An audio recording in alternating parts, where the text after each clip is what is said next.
My son used my credit card to buy Christmas gifts for his wife's parents. When I asked if anything under the tree had my name on it, he didn't look up. He said he forgot. I zipped my coat, wished them Merry Christmas, and left. The next morning, I called my attorney. 6 weeks later, my grandchildren stopped coming. My name is Eleanor Novak. Most people call me Nell. I am 67, and I have been a widow for 6 years. For 38 years. My husband Ray and I ran an industrial laundry out of a cinder block building on the north edge of Rockford, Michigan, hotel sheets, restaurant aprons, towels for 2 nursing homes and a swim club. It was hot, loud, unglamorous work, and it paid for a house, a son, and a retirement we were supposed to spend together. For 40 years, I made my living cleaning up what other people left behind. I have thought about that sentence a great deal since last Christmas. I got to my son's house in East Grand Rapids a little after 9 on Christmas morning. Snow had come down overnight, the good kind, dry and quiet, and the whole street looked like something off a card. I carried in a tray of pierogi and a poppy seed roll, both from Ray's mother's recipe cards, the ones with her handwriting going soft at the corners.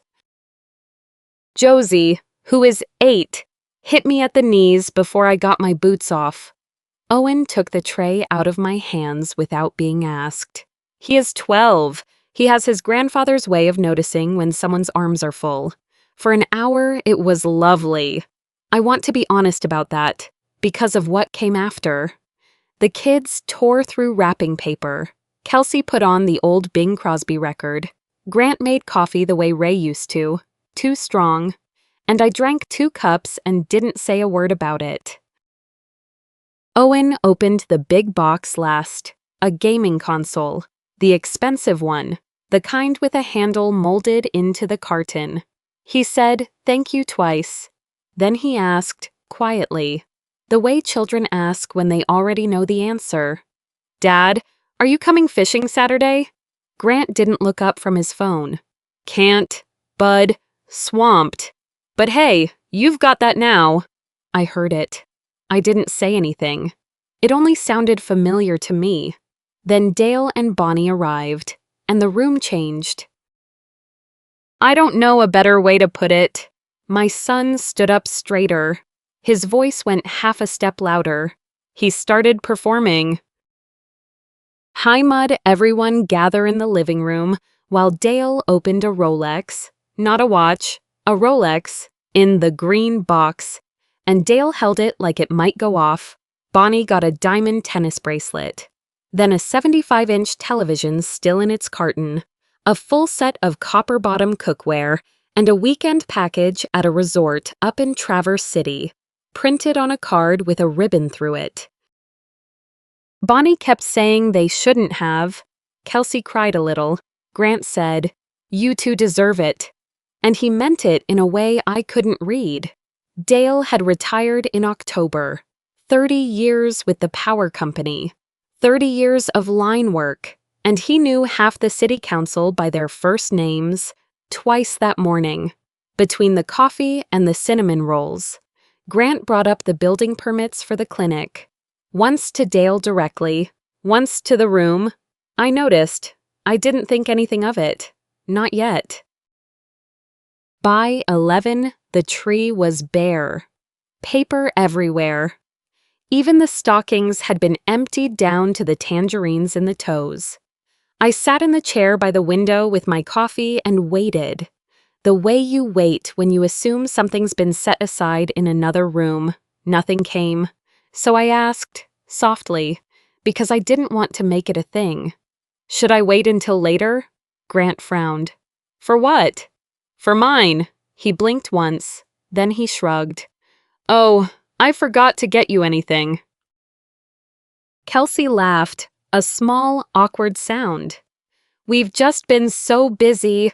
Bonnie went red to the ears. She stood up fast and said she was sure there was something in the kitchen. She'd go look, and she went, I listened to her open 2 cabinets and a closet. And I listened to her come back with nothing in her hands and nothing to say. Josie looked at her mother. Owen looked at the floor. I stood up. I put on my coat. I picked up the pierogi tray, which was empty, and I said, "Merry Christmas, everybody." Grant didn't get up. Kelsey said, "Drive safe." It was colder outside than I expected. I sat in the truck 4 minutes before I turned the key. Not because I was crying, because I wasn't.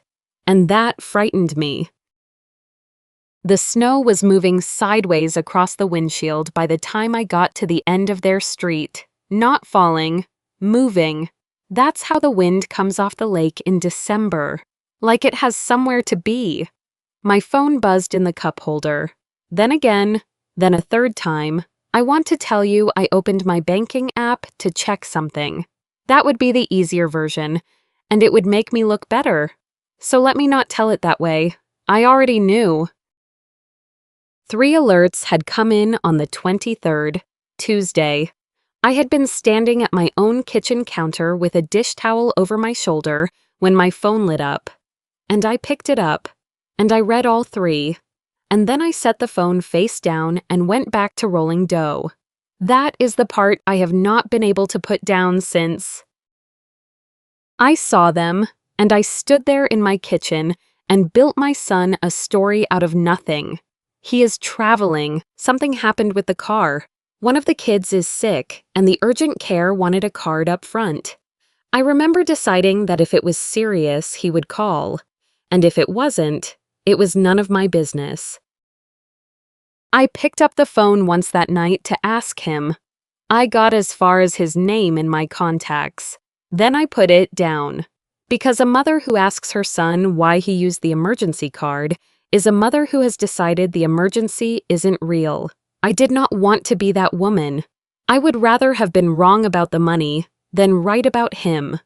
So on Christmas morning, sitting at the end of his street with the wipers going, I did not open the app to find out. I opened it to stop pretending. $9,147.62.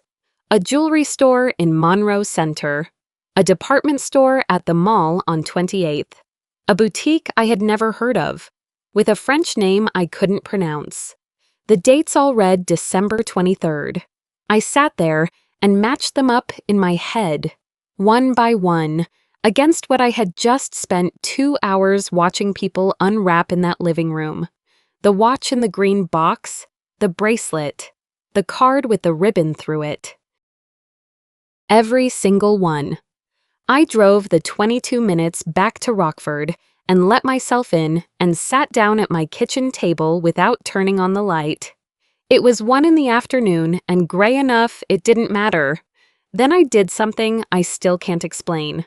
I opened my call history and I scrolled all the way back and I counted 37 calls from Grant in 2 years. I could remember how almost every one of them started. Not the middle, not what I said, not what he said afterward, not how any of them ended, just the first 2 seconds. Mom, don't panic, but, Mom, quick question, Mom, so, the transmission, Mom, 37 times, and I sat in the dark and understood something I had been walking around for 6 years. I was not fooled. Nobody tricked me. I had known for a very long time. I paid because paying was the only thing that made the phone ring. Ray died on a Tuesday in January. 6 years ago. There was nothing wrong with him. That's what I remember most. How ordinary the morning was. He ate 2 eggs. He complained about the lions. He put on the brown coat with the torn pocket that I had been meaning to fix since Thanksgiving, and he went out to shovel the driveway. I was at the sink doing dishes. I could see him through the window over the faucet if I leaned a little. I didn't learn. Why would I? I was thinking about whether we had enough bread. When I looked up, the shovel was lying on the snow, and he was not standing there anymore. The house went quiet after that. not empty. Quiet. I could handle empty. It was a different kind. The kind where you say something out loud at 4 in the afternoon and hear how it sounds, landing on nothing. Grant called me for money 11 weeks after the funeral. Property taxes. I want to be very clear about what I felt, because I have had 6 years to be honest about it. I did not feel used. I did not feel resentful. I hung up the phone and I sat down, and I felt something that had been gone since January. I felt needed. People talk about parents being taken advantage of by their children. Nobody tells you that sometimes the parent names the price first. I called the bank at 8 the next morning. Before the lawyer, before coffee, even, I have been asked since why I didn't just report it stolen and let the fraud department handle it. I thought the same thing at 7:59. The woman who took my call was patient with me. Her name was Renata. She pulled up the account and read the terms back slowly, the way you talk to someone who will need to hear it twice. Grant was an authorized user, in good standing, added by me, of my own free will, 14 months ago, with my signature on file, which meant the charges were not fraudulent, which meant there was nothing to dispute, which meant the $9,147.62 was mine to pay. I asked her to say it again. She did. I asked a third time, in different words, hoping the answer changes if you come at it from another direction. It didn't, she said, kindly. Ma'am, you gave him permission, legally. That's the whole story. I said I understood, and I did, and I hated it. Then, right at the end, when I was already saying thank you and reaching to hang up, Renata said one more thing. Would you also like me to block replacement card requests on the account? I only ask because there's a request in the system for a physical card to be mailed to a secondary address. I said that must be a mistake, she said. It was submitted December 19th. I sat down on the kitchen chair with the phone against my ear and looked out the window over the sink, at the driveway, at the place where the shovel had been. December 19th. 6 days before Christmas. I hadn't forgotten. He had planned. There is a difference between a man who does a thoughtless thing and a man who fills out a form. A form takes an address. A form takes a date. A form takes 4 minutes in which you sit down and decide. I had Renata remove him from the account. I had her block the replacement request. I set an alert on every transaction over $1. She said that was unusual. I said it was fine. Then I went and found the email. November 11th, Grant, forwarding me a spreadsheet for the clinic, proud of himself, wanting me to see the projections. Down at the bottom, in a line I had read past at the time, he had pasted a note from his loan advisor. Keep revolving balances flat through underwriting. Any new debt in the 90 days before we submit the SBA package will hurt the DTI. So he had cards. Of course he had cards. He is 39 and sells medical equipment to hospital systems. I had cards, and he had a loan application. And somewhere in December, he did arithmetic that ended with my name on it. He didn't want the $9,000 on his credit. He wanted it on mine. I did not drive to my attorney's office that morning. That came later. I drove to my son's house. Kelsey answered the door in a robe. Grant's car was gone. I did not raise my voice, and I did not come inside. I said the television and the cookware were still in the garage, because Dale drives a sedan and was coming back with a truck after New Year's. And I said they had been bought on my card, and I was taking them back to the store. She stood in the doorway with her hand on the frame, and she did not stop me. There were also 2 bags from the boutique on the bench in the mudroom. Tags still on, things nobody had gotten around to. I took those too. Then I spent 4 hours driving to 3 stores in the snow with a folder of printed receipts on the passenger seat. $5,020 came back, straight onto the card, at the return counter at the department store. A girl who could not have been more than 20 scanned the cookware and said, without looking up, "Didn't fit?" I said, "No, it wasn't mine." She looked up then. She was young enough that she didn't know what to do with that. She nodded and printed my slip and told me to have a good day. And I told her the same and meant it. I got home a little after 3. I put the receipts in order, squared the edges, and clipped them together and laid them in the kitchen drawer under the takeout menus. That left $4,127.62. I didn't write it down anywhere. I didn't need to. Some numbers carve themselves into you. Nobody's law office is open the day after Christmas. I knew that before I picked up the phone. I called Hal Brennan at 4 in the afternoon anyway, and he listened to about 9 seconds of me before he said, "Come over, park in the driveway. The plow buried my curb." Hal has handled my legal work for 25 years. He drew up the papers when Ray and I incorporated the laundry. He sat 2 rows behind me at the funeral. He answered his own door in a cardigan with a coffee stain on the cuff. Their tree was still lit in the front window. The whole house smelled like his wife's krustchiki, that fried ribbon cookie, and Marguerite set a plate of them on the dining room table without asking, and left us alone. He read the statements first, all 3 pages, no comment, one finger moving down the column. Then I turned my phone around and showed him Kelsey's post from Christmas night. The Rolex on Dale's wrist, Bonnie holding the bracelet up to the light. So blessed. Best Christmas ever. Our kids spoiled us rotten. Hal took his glasses off and rubbed the bridge of his nose for a long moment. 25 years I've done estate work, he said.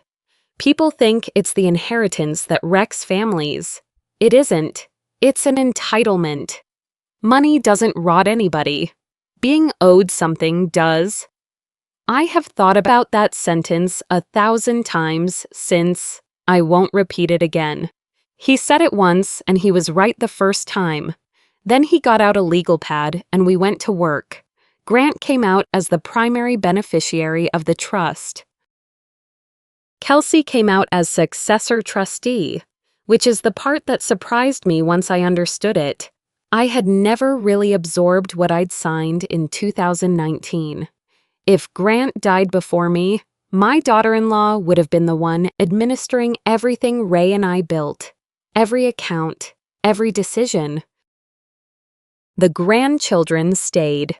Owen and Josie kept their education funds, but not through their parents. Hal moved them into a separate trust administered by the bank's fiduciary department.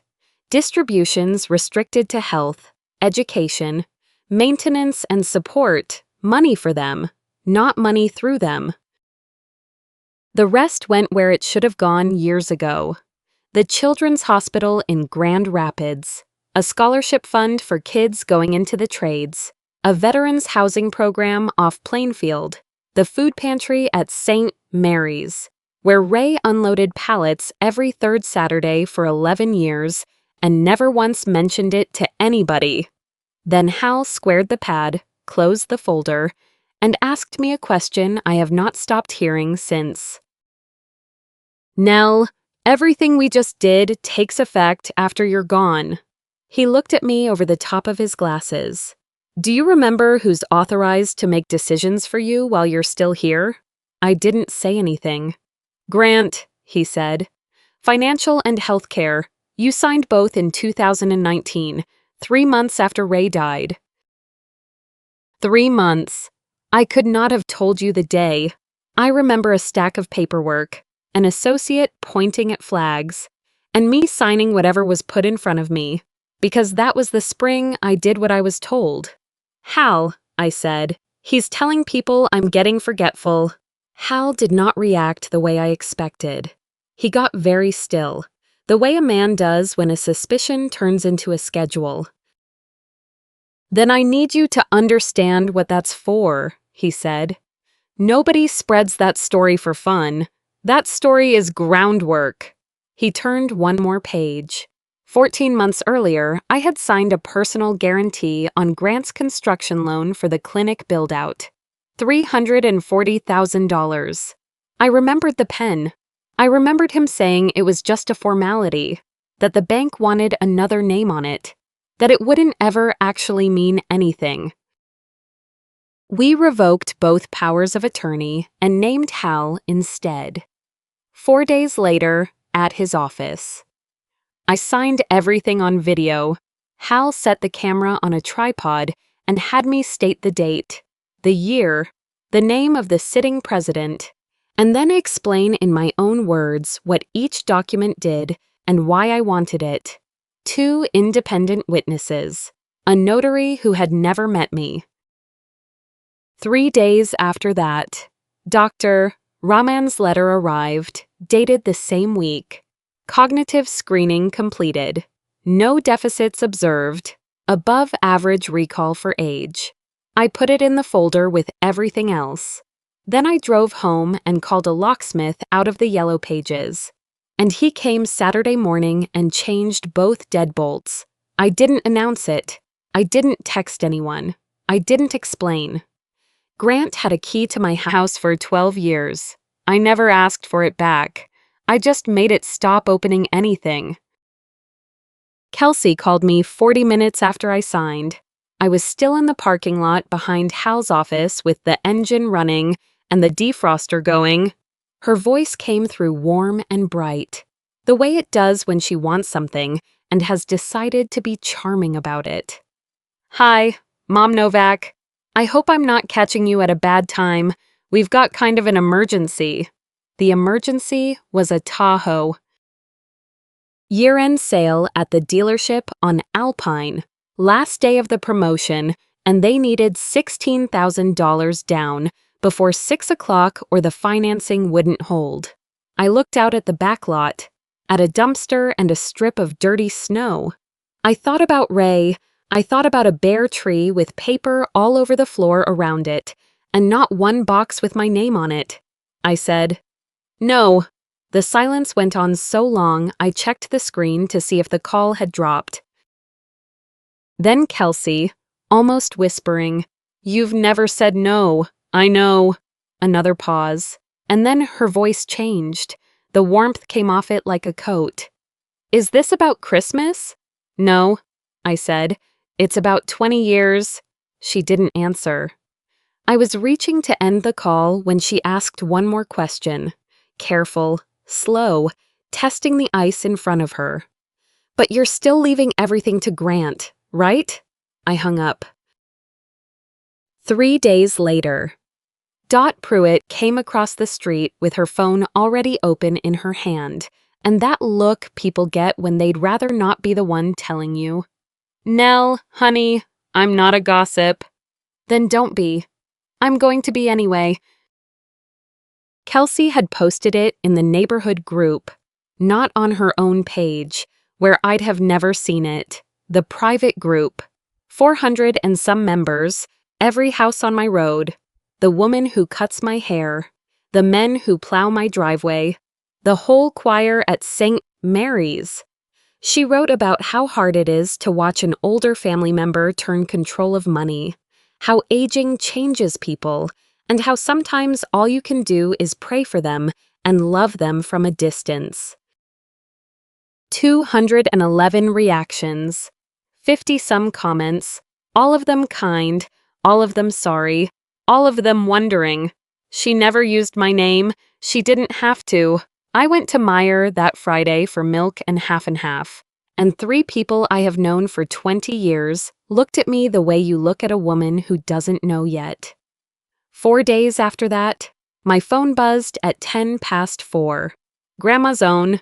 "Don't tell my mom and dad, okay?"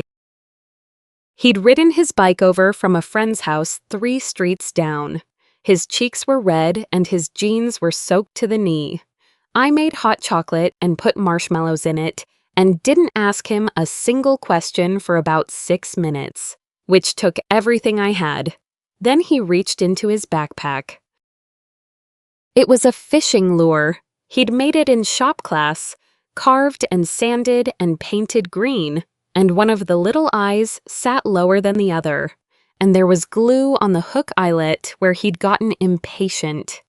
"I wanted you to have a Christmas present," he said. I could not talk for a second, so I turned and got a spoon out of the drawer I didn't need.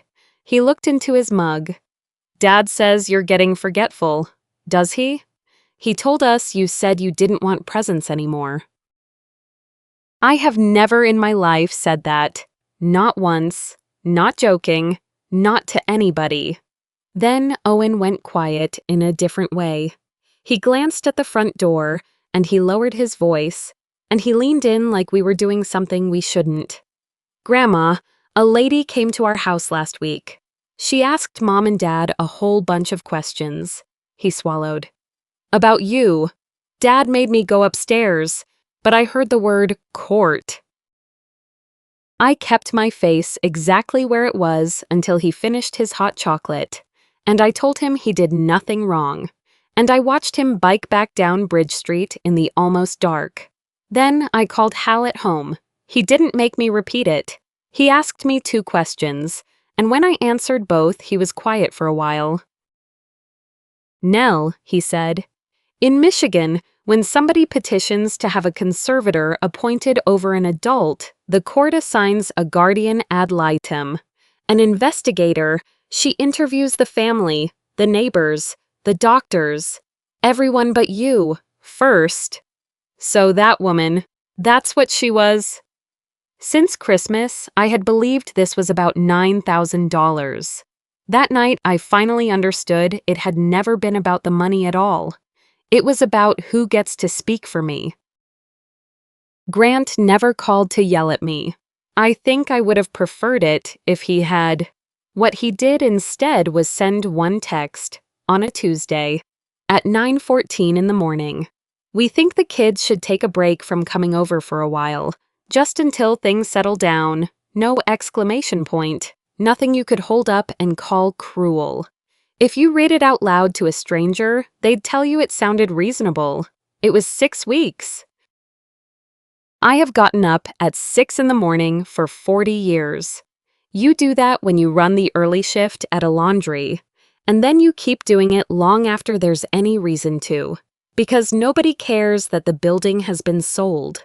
So on Saturdays, I still got up at 6, and I still made 2 mugs of hot chocolate, because Saturday mornings were Owen's, and because I had been making 2 for so long that the second one happened before I could stop my hands from doing it. I drank one. I poured the other one down the sink, 6 times. Some Saturdays I drove out to the Rogue anyway. There's a flat spot below the dam where the 2 of us sit, where the bank is low enough that a kid can throw a line without hooking a tree. The water had ice growing out from both edges toward the middle. I sat on the rock with my hands in my sleeves, and I took the little green lure out of my coat pocket and held it. And I never once put it in the water. I went out to Ray twice. The second time I brushed the snow off with my glove and stood there long enough that my feet went numb, and everything I had planned to say went away. So I only said one thing. I said no. "Ray, did you know what it costs?" Because I did know. I had done it before. 10 months after we buried him, Grant came to me with $22,000 in credit card debt and a payment plan he called aggressive, and I said no. I was still raw, and I was still counting every dollar, and I did not have it in me. So I said no. Nothing happened. That's what I want people to understand. Nobody yelled at me. Nobody accused me of anything. Owen's birthday was just a scheduling thing. They'd already committed to a party at the trampoline place. Thanksgiving. The other side had it that year. The school play sold out faster than anyone expected. So sorry. 4 months. 4 months of perfectly good reasons. By March, I couldn't stand it. I called my son and I apologized to him for what I still cannot tell you, and I moved the money that afternoon. Owen was at my kitchen table the following Saturday. I learned my lesson from that. I just learned the wrong one. In the 5th week of the 6, I broke. It was a Thursday night, and I picked up the phone and I dialed him and I let it ring. I had the whole sentence built and waiting. I'll send the 16,000. I just want to see the kids. That was it. That was the trade, and I was ready to make it. And I want to be honest that I was not agonizing. I was relieved. 2 rings. I hung up before the 3rd. It was not pride that stopped me. I don't have as much of that as people think. It was a thing Owen said over hot chocolate, offhand, with marshmallow on his lip, not knowing he was saying anything at all. I always say thank you. Though, he does. He always has. And I sat there on the 5th week with the phone in my hand and understood that if I paid, I would be teaching that boy the exact lesson I had taught his father. And I would be doing it with my own money and calling it love. The next week, I drove down to Dr. Rahman's office and asked for a complete copy of my file. Every screening, every note, every lab. She asked why, gently, and I told her. She didn't say anything for a moment. Then she came around the desk, and she put her hand over mine on the counter. There are mothers who end up having to go prove they're still in their right mind, she said. That shouldn't ever have to happen. Those 6 weeks taught me something nobody warns you about. Saying no to your child does not cost you your child. It costs you your grandchildren. And the grandchildren never find out what they were used for. Dale Ferris called me on a Tuesday, and he did not call to take my side. Nell, I'm going to say this straight. I hear you're making things awful hard on those kids. His voice had a wire in it. My Kelsey's been crying at my kitchen table 2 nights running. I did not defend myself. I have never once won an argument by defending myself. I said, Dale, give me your email address. He gave it to me like a man humoring somebody. I sent him 3 pages of statements with 4 lines highlighted in yellow: jewelry, department store, boutique. December 23rd. I did not write a single word in the body of the message. 4 hours went by. It got dark. I was rinsing a pan when my phone lit up. Can I come by? He showed up in a canvas coat with a black gift bag in one hand and stood on my porch until I told him twice to come inside. Inside the bag was the Rolex, still in the green box. The plastic is still on the clasp. I asked him where he bought it. Dale said. He told me, "You don't have to give this back." Yes, I do. He set it on the table like it was hot.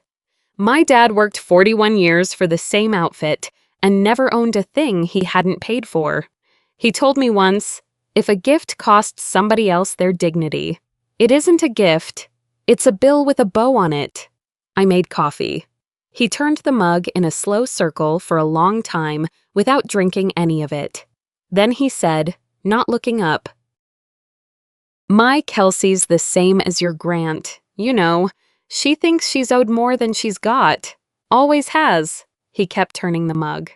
The difference is she found out my wallet was empty a long time ago, so she went looking for a fuller one. He set the cup down. I didn't raise her any better than you raised him, Nell. I was just poorer. That is the truest sentence anyone has ever said to me. And a retired lineman said it in my kitchen with his coat still on. Entitlement does not come from money. It comes from availability. I drove the watch back to the jeweler that Friday. The clerk was very polite. Their return window is 30 days, and it was the end of February, and there was nothing anyone could do. So I brought it home and put it in the kitchen drawer with the clipped receipts, where it sat, $6,000 of somebody else's idea of respect, doing nothing for anybody. Bonnie found out that weekend. I don't know the details, and I have not asked. What I know is that the following Monday, my phone rang. And it was Kelsey. And I said hello twice before I realized she hadn't meant to call me. 4 seconds. Long enough to hear a man's voice going hard behind her. Then it cut off. I did not call back. Some conversations belong to the people already in them. Hal drafted the withdrawal in March. That was the piece I hadn't understood until he explained it twice. The trust was for after I'm gone.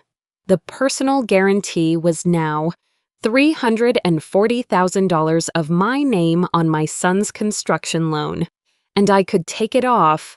We sent it certified mail, and a return receipt was requested, one to the bank, one to Grant. The bank gave him 30 days to bring a replacement guarantor or put up the equity himself. He was at my door at 4. Hy had the notice folded in his hand, and his face had gone the color of the snow behind him. And he said, "Mom, I thought it was just a signature," I said. "My signature was this whole house you're standing in." He didn't say anything to that, because there wasn't anything. The clinic went ahead without him.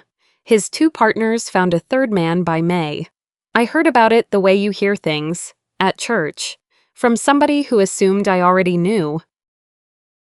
My sister Corinne had me over for dinner in April. She waited until the plates were cleared. Can I say the thing nobody's saying? You will anyway. You've been rescuing that boy since he was 19 years old. She reached across and put her hand flat on the table next to mine. You thought you were helping. You were, right up until help turned into expected. People ask me if it felt good, watching it come apart. If there was any satisfaction in it, no. It felt like taking the scaffolding down off a building and seeing for the first time how much of it was actually standing on its own. I finally cleaned out Ray's dresser on a Wednesday night in March. 6 years. I had walked past those drawers. I told myself it was because there was no hurry. There is never a hurry. That is exactly how 6 years happens. Under the sweaters, at the bottom of the 2nd drawer, there was a brown leather notebook I had never seen before, 3 columns.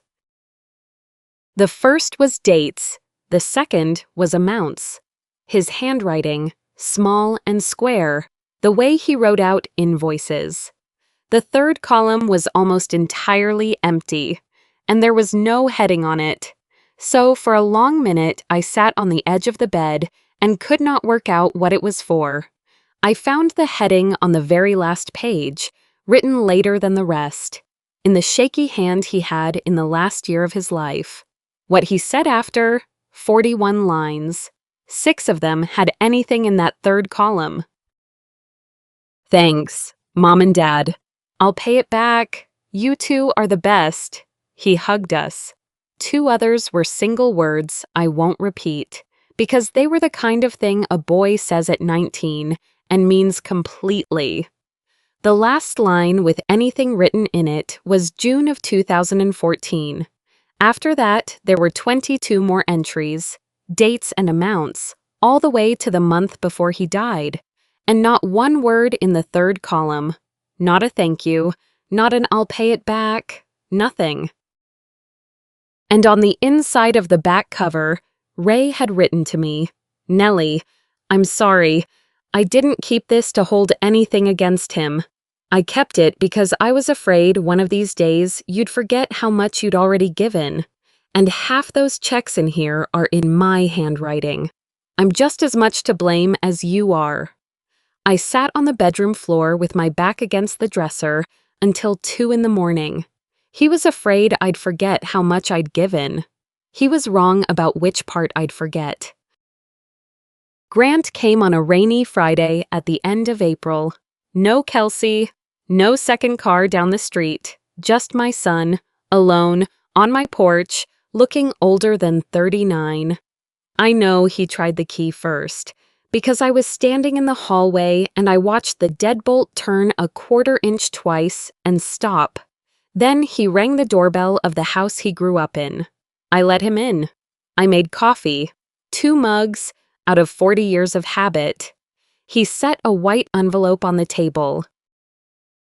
Inside was a cashier's check for $9,147.62. I sold the boat, he said, and the Lions tickets, and we canceled Boyne. I opened the kitchen drawer and took out the receipts, still clipped, still squared at the edges, and I slid them back across the table to him. I recovered $5,020 of it in December, I said. You owe me $4,127.62. He stared at the clip of paper. I don't take money. I didn't lose all. He didn't cry. I want to be accurate about that. Because I think people expect crying, and I think what he actually did was harder. He did arithmetic out loud. I always remembered them one at a time, he said. The loans, the down payment, the daycare year, the roof, Josie's ER bill. I could have listed every single one of them for you. Mom, right now, from memory, he turned the mug a quarter turn. I never added them together, not once in 20 years. When did you? The night the bank sent the notice. I sat at the kitchen table with a legal pad. He stopped. I ran the total twice because I thought I'd made a mistake. Then he said the worst of it, and he said it looking straight at me. I wasn't angry about the clinic.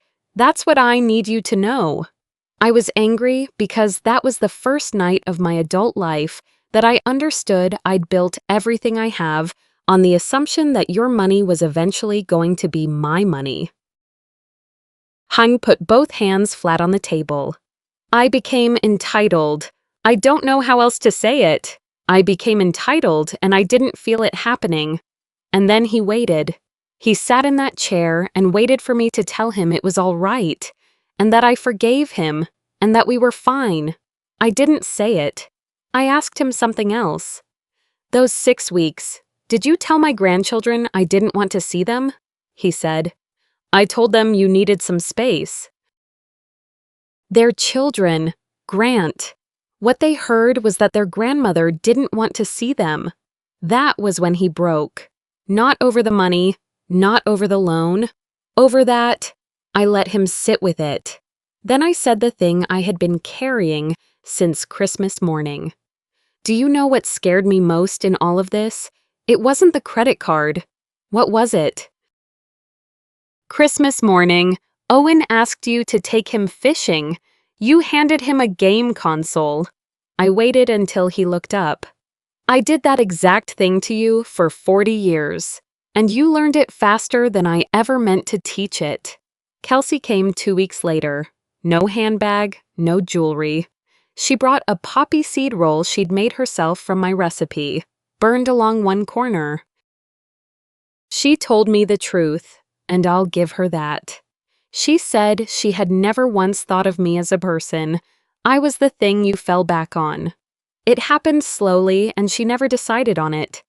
Asking you, she said, was always easier than going without. Then she wiped her face and said, and I mean, the kids are still going to need you down the road, so if you ever wanted to revisit the trust. I nodded.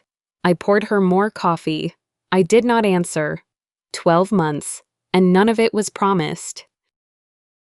Grant picked up consulting work on weekends. Kelsey shut down the staging page and went back to teaching full-time. They sold the Tahoe. He closed 3 credit cards. Nobody called me for $1, not once. And one morning in January, I opened my curtains, and my son was in my driveway with a shovel, working the same 6 feet of concrete where his father went down. He never mentioned it. He finished and drove away. Christmas came around again. Family only. Nothing under that tree cost more than $60, Kelsey said. No pierogi this year? I thought I'd let you two make them. She heard it. She nodded and didn't argue. In February, their washer quit. He didn't buy a new one. Mom, can you teach me to fix it? The guy quoted $7.20. I went out to the garage and got Ray's canvas tool bag. The screwdriver with the gold handle was still in the outside pocket, where he kept it for 30 years so he could find it without looking. 40 years. I made my living cleaning up what other people left behind. It took me until 68 to teach my own son how to clean up his. I saw Hal in the spring. We put Grant back in, partially, with accountability provisions and staged distributions. The grandchildren's education trusts didn't move. The bank stayed as an independent fiduciary. Every charity stayed exactly where it was. Hal capped his pen. So you're not rewarding an apology. No, I said. I'm rewarded for a year. In May, Owen and I went down to the flat spot below the dam, and he tied on the green lure he'd carved and finally put it in the water. Grandma, are you and Dad okay now? I think we're becoming okay. What's the difference? Okay happens all at once, I said. Becoming okay, you have to work at. He thought about that longer than most adults would have. Then he nodded and went back to his line. People ask me whether taking my son out of my trust was revenge. It wasn't. Revenge wants somebody to hurt. A boundary gives somebody a chance. Grant hurt because of his own choices. And he changed because he finally picked them up and carried them himself. Those are not the same thing. Ray wrote in that notebook that he was afraid I'd forget how much I had given. He worried about the wrong thing. What I forgot wasn't how much I gave. What I forgot was to ask whether any of it was making my son into a better man. So let me ask you something honestly, because I still don't know if I got it right. Would you have put him back in? Or would you have left it alone and given everything to the grandchildren? I know a lot of you won't agree with what I chose. Tell me in the comments. And if this story made you think of somebody you love, send it to them. Sometimes a person just needs to hear that saying no doesn't mean you stopped loving them. If you believe in boundaries, second chances, and the quiet strength it takes to do the right thing, subscribe and stay with us for the next story. Take care of the people who matter, and thank them while you still can.